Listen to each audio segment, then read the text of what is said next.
One of these things is not like the other. And let's discuss it. So, this is John with Harvest Tame. It's still January 4th. Decided that I would take another quick moment and show you the trellising that I am using and will be using, I think, going forward for the most part. I have some plans to try my hand at espaliering some trees to make a living archway, and also I'm going to do some work with some willows to do a fedge. But that's not what we're talking about today. We're talking about trellises. So, the archway trellises, to be specific, because, well, we'll go over the tomato trellis too, I guess. So, let's see here.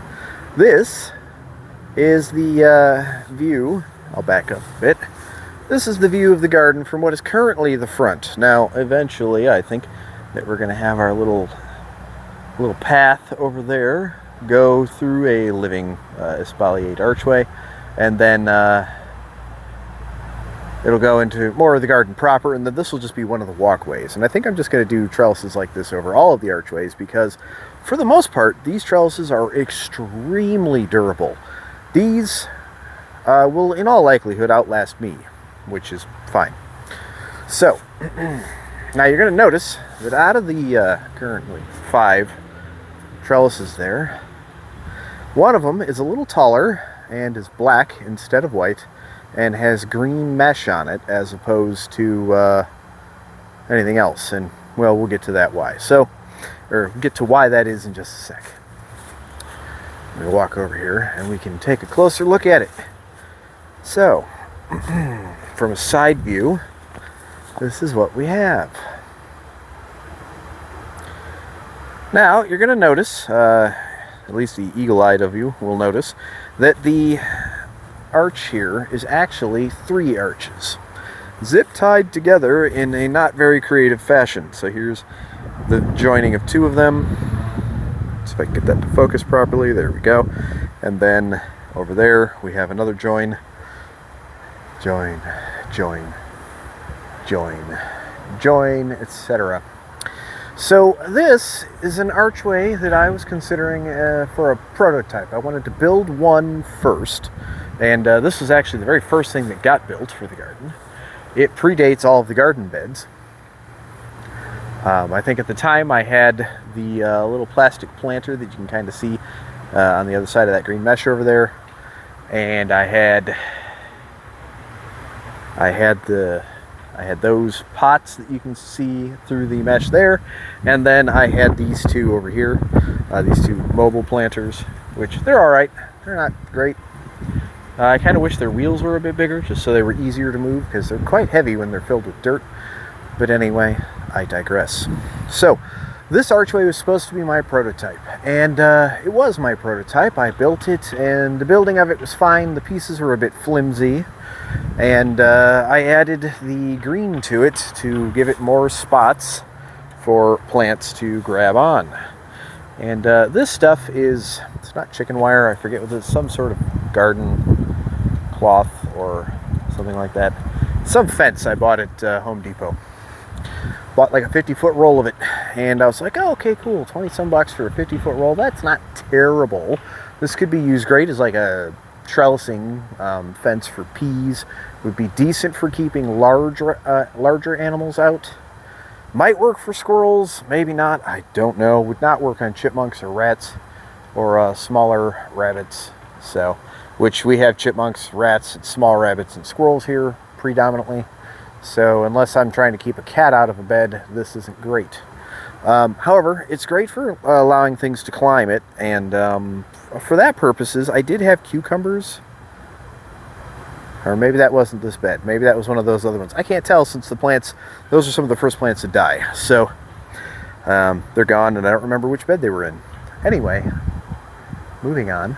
So here's the problem with this. So these things were about 20, I don't know, 25, 30 bucks a piece. Okay, and there's 3 of them. Okay, so with the 3 of them, them being 30-some bucks a piece, that's what, $90? Then you add, we'll say, a third of the 20x odd dollars that the mesh cost, since it used about a third of the mesh. And you're left with, I don't know, about $100 to do one trellis. And that's all right. That'd be fine if I didn't see this within... Can you work? There we go. Nope. Hold on. Alright, so as you can see here, there's a little bit of rust there. Yeah, a little bit of rust. I saw the rust at the joining locations in between things. Like, here's probably a better example of the rust. If I can get it to focus. Focus on the rust. There we go. So, that rust there was present within 3 weeks of me building this. And this stuff is very cheap aluminum, and I think it's aluminum. It might be worse than aluminum. Something like some variation of like pig iron or something. I don't know what this metal is. It's very flimsy and not durable, obviously. And it's not coated well, because if it was, I shouldn't be seeing rust within 3 weeks. Now, as you can see, kind of just looking at all of them, when I can get them to focus... Well, that still didn't work. Come on. Focus. There we go. So, as you can see, yeah, a lot of rust just showing up. This doesn't bode well for the durability of this fence. Also, or not fence, trellis. If you look here, I can take this thing and I can just kind of wiggle it real lightly. Look, it's just my thumb, okay? See how wiggly this whole structure is? I'm honestly surprised it's still standing, and in all likelihood, it's probably on account of the fact that I wrapped it with the hardware cloth and the fact that it's all zip-tied together very, very strenuously. I went through probably 100 zip ties on this thing, so factor that in the cost as well. This is not the way to do it, folks. I do like the height, though. The height is nice. The smaller mesh for this to grab onto is nice. I like those aspects. But honestly, I'm like 5'9.5", and that's if I'm being generous. So this trellis here gives me a good 1.5 foot at least from the top of my head to the top of the trellis, and that is just too much. So I wanted to find a better way to do it that was more cost effective and definitely more durable. I mean, the cost effectiveness isn't my main driving point, but that is important to a lot of folks. And if you're going to spend money on something, especially if you're on a budget, obviously you want that thing to last a while. That trellis that I just showed you, I'll be lucky to get 3 years out of that. And honestly, I'm kind of surprised it's not in worse condition than it is now. Not just because it didn't fall over, but because the rust really hasn't spread much on the exterior. The inside of those tubes are probably half rusted out by now. I fully expect this to break during one of our summer storms. Anyway, moving on to the way I'm going to be doing this in the future, and also the way I did it with the rest of the trellises. So what you see here are 16-foot cattle panels spanning a nearly 4-foot gap. Okay, and there's 4 T-posts, 4 6-foot long T-posts driven in kind of at each corner, not quite. I'll show you it like there, you know, and over there, vice versa over here, and over there. And I really like how I did this. Now, the idea, I originally saw this type of trellis in one of Luke from MI Gardener's videos that he did. He briefly discussed this as a trellising system, said it was great, said it was relatively cheap, and he did a whole video on it. And while the video didn't have as much information as I would have liked, it was great for highlighting how effective these were. Looking further into this idea, I came across another video. Somebody's racing, hold on. Alright. I came across another video that details this method as well. This one was done by Jess from Roots and Refuge Farm. And she actually went to the store Then they told her she wasn't allowed to film, so she came back outside and just kind of discussed everything and the cost and the effectiveness of doing this. So I gotta give kudos to both of them. This is a great idea. It works fantastically, and these things are gonna last for a really, really long time. I fully expect 15 plus years out of these, no problem. If anything is gonna fail, it's gonna be the cattle panels themselves. And well, these were, you know, this is 1 year of wear on these, and there's no wear, so they're good. Now, to do this, not quite at the corner, but you know, a little bit in from each side of the beds, I drove the 6-foot cattle panels about 1.5 feet into the ground using a post driver, which is available for like, I don't know, 30-ish bucks depending on where you get it. Do not attempt to do this with a hammer. You can do it with a hammer. I tried to do the first one for the raspberry plants over there with a hammer. It did not work. I pounded on that stupid thing for 15 minutes and got it 1.5 inches into the ground. It would have been faster to dig the stupid hole by hand and then put the post in there and backfill it. But that wouldn't have given the stability I was looking for. So go get yourself a post driver. I know it's 30 bucks, but especially if you're going to do this more than once, or you have a friend who's going to garden, definitely worth the investment. Anyway, because the post driver, it's like you pound it in 6 times and you're almost done. It's extremely easy to do. Takes 5 minutes to drive 4 posts. It's very simple. From there, after you've driven the posts to the requisite depth, what I did, I'll see if you can kind of see it down here. Get some stuff out of the way. You can't see it that well, but you can see here that this post is on the outside of the T-post. So if you can look right there, T-post, outside of the T-post. If you look over here, though, you'll see that there's an angle that this goes at. And that is because the next rung down, as you see down there, goes behind the T-post. This serves a couple of purposes. You do not need to zip tie this together at all. If your T-posts are driven pretty much up against your wooden beds, which you might not want to do this way with metal beds or plastic beds, but if you're using raised beds that are made out of wood, this is definitely the way to go, in my opinion.